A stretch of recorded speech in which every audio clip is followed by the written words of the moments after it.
Hello students, ਆਪਾਂ most important question ਦੇ part 2 ਤੇ ਆ ਗਏ ਆ। ਪੈਰਲਲੀ ਸਾਡੇ ਸੈਂਪਲ ਪੇਪਰ ਚੱਲ ਰਹੇ ਨੇ ਜਿਹੜੇ ਪੰਜਾਬ ਬੋਰਡ ਨੇ ਇਸ਼ੂ ਕੀਤੇ ਜਾਂ SCRT ਨੇ ਇਸ਼ੂ ਕੀਤੇ। ਠੀਕ ਹੈ ਜੀ। ਸੋ ਮੋਸਟ ਇੰਪੋਰਟੈਂਟ ਕੁਐਸਚਨਸ ਦੇਖੋ ਜੀ, ਬਹੁਤ ਜ਼ਿਆਦਾ ਕੁਐਸਚਨਸ ਨਹੀਂ ਹੈਗੇ। ਠੀਕ ਹੈ। ਕਹਿੰਦਾ ਪਹਿਲਾ ਪਾਰਟ ਟ੍ਰਿਗਨੋਮੈਟਰੀ ਦਾ ਤੁਸੀਂ ਦੇਖ ਲਿਆ ਹੋਵੇਗਾ। ਇਹਨਾਂ ਵਿੱਚ ਦੂਰੀ ਪਤਾ ਕਰਨੀ ਹੈ 0 0 ਤੇ 3,4। ਸੋ ਪਹਿਲਾਂ ਕੀ ਕਰਨਾ, 3 ਦੂਜੇ ਚੋਂ ਪਹਿਲਾ ਘਟਾ ਲੈਣਾ, ਉੱਪਰ ਸਕੁਅਰ ਲਿਖ ਦੇਣਾ। फिर -4 ये 0 घटा देना, उपर स्केयर लिख देना, रूट पा देना। इतने बन गया 3 का स्केयर, इतने बन गया 4 का स्केयर। नैगेटिव का कोई फर्क नहीं क्योंकि स्केयर है। 4 का स्केयर 16, 3 का स्केयर 9, 9 ते 16 ऐड किए, आंसर आ गया 25, 25 का रूट 5। सो कलर गूढ़ा रखते हैं जी, ये गल नहीं बनती। चलो उस तो बाद क्वेश्चन है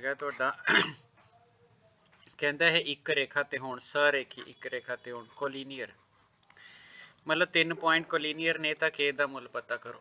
सो अगर पॉइंट कोलीनियर होंगे ना तो एरिया ऑफ ट्रायंगल 0 होएगा, एरिया ऑफ ट्रायंगल 0 होएगा तो कोण का खेत्रफल आपाने 0 कर देना हैगा। ठीक है।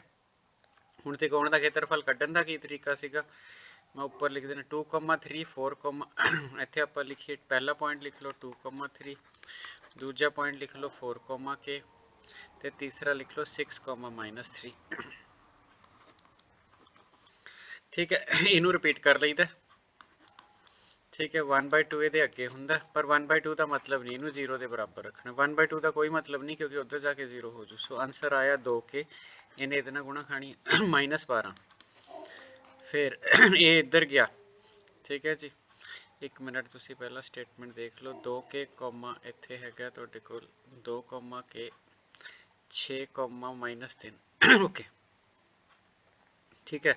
सो देखो जी तुहाडे कोल इधर आ गया 2 के, इधर साइन चेंज होने होंगे हैं। ठीक है। तो यह आ गया -12 अगे इधर। सो 4 ती -12, इधर 6 के साइन चेंज, इहदा 6 ती 18, इहदा इधर साइन चेंज, 3 दूनी 6 प्लस इक्वल टू 0। 12 द्वारा 24, ये 24। सो 2 के -6 के बराबर है 0, -4 के बराबर है 0, के बराबर है 0। सो के की वैल्यू 0 आएगी जी। सो के की वैल्यू जी हैगी वो 0 आ गई। अगले क्वेश्चन थे मूल बिंदु के निर्देशांक, मूल बिंदु होंगे ओरिजिन, ओरिजिन के निर्देशांक 0 0 होंगे ने। ठीक है जी। सो पहले का 5 आ गया, दूजे का 0 आ गया, तीजे का 0 0 आ गया। ठीक है। चौथे दे विच की है कॉस ए लभना है। ठीक है। तुसी देखो तुसी ट्रायंगल बना ली। ठीक है। टैन ए दिता होया, इत्थे तुसी ए ले लेना। परपेंडिकुलर ओवर बेस, हाइपोटेन्यूज कढ़ना है। हाइपोटेन्यूज कढ़न का तरीका की होगा जी, पाइथागोरस थ्योरम ला लो। 12 का स्केयर ते 5 का स्केयर विद इन रूट। 12 का स्केयर 144, 5 का square 25 with in root. Answer आ गया 13, 169 आ गया। 169 का 13। तो कॉस ए का फार्मूला की होंगे जी, कॉस ए का फार्मूला होंगे बेस ओवर हाइपोटेन्यूज। बेस है 12, हाइपोटेन्यूज है 13, 12/13।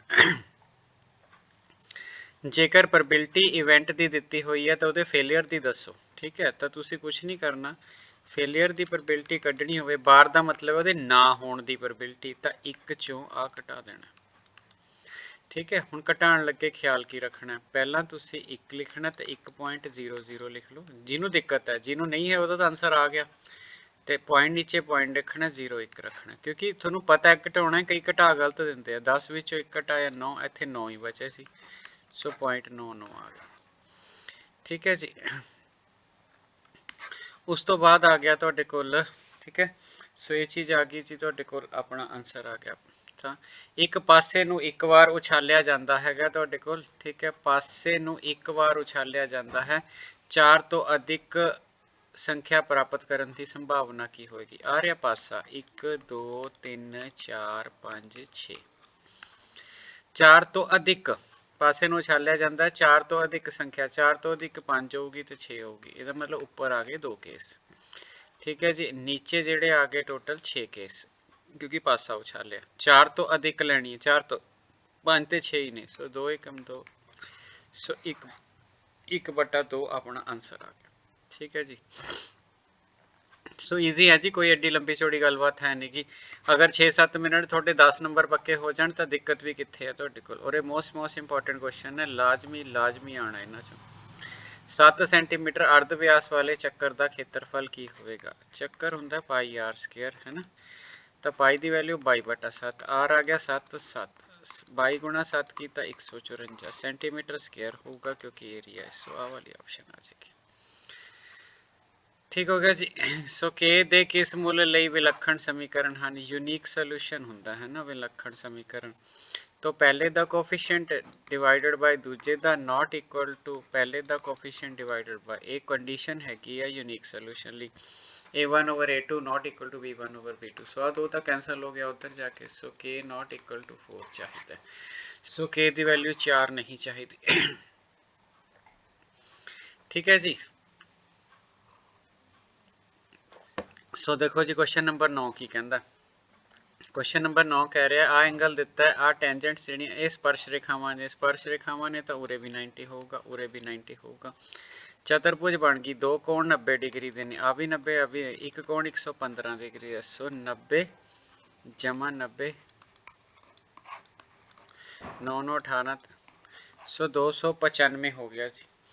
ਜੇ 295 ਹੋ ਗਿਆ, ਤਿੰਨ ਕੋਣ ਤਾਂ 295 ਹੋ ਗਏ, ਹੁਣ 360 ਟੋਟਲ ਹੁੰਦਾ। 360 ਚੋਂ 295 ਘਟਾ ਲਓ, 65 ਡਿਗਰੀ ਆ ਜਾਏਗਾ।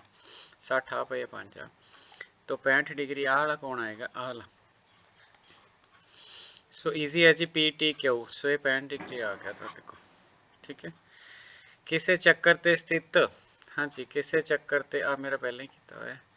ਕਿਸੇ ਚੱਕਰ ਤੇ ਸਥਿਤ ਕਿਸੇ ਬਿੰਦੂ ਤੋਂ ਕਿੰਨੀਆਂ ਸਪਰਸ਼ ਰੇਖਾਵਾਂ ਖਿੱਚੀਆਂ ਜਾ ਸਕਦੀਆਂ ਹਨ? ਜੇ ਤਾਂ ਤੁਸੀਂ ਚੱਕਰ ਦੇ ਉੱਤੇ ਸਥਿਤ ਹੋਵੋ ਫਿਰ ਤਾਂ ਇੱਕ ਸਪਰਸ਼ ਰੇਖਾ ਖਿੱਚੀ ਜਾ ਸਕਦੀ ਹੈ।